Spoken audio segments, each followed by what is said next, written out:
17 দিন ধরে রাজধানীর এভারকেয়ার হাসপাতালে চিকিৎসাধীন বিএনপি চেয়ারপারসন বেগম খালেদা জিয়া। তার শারীরিক অবস্থা এখনও অপরিবর্তিত।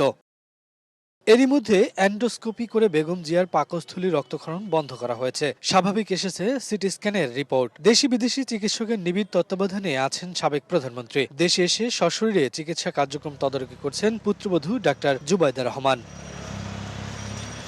মেডিকেল বোর্ডের সদস্য ও বিএনপির স্থায়ী কমিটির সদস্য ডাক্তার এজেডএম জাহিদ হোসেন সবশেষ ব্রিফিংয়ে জানিয়েছেন, এখনও লন্ডনে নেয়ার মতো শারীরিক অবস্থা নেই বেগম জিয়ার। এই অবস্থায় এভারকেয়ার হাসপাতালে চলবে চিকিৎসা, তবে শরীর উপযুক্ত পর্যায়ে এলেই নেওয়া হবে বিদেশে।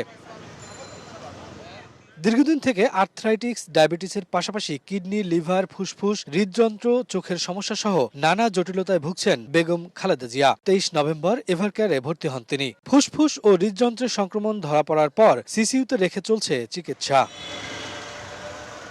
শফিকুজ্জামান রুবেল, সময় সংবাদ, ঢাকা। মা, পিম্পল 5 দিনেই চলে যাবে। যাবে না মা। যাক, নিমের 5 অংশের পাওয়ারে 5 দিনেই দূর হবে পিম্পল। হিমালয়া পিউরিফাইং নিম ফেস ওয়াশ।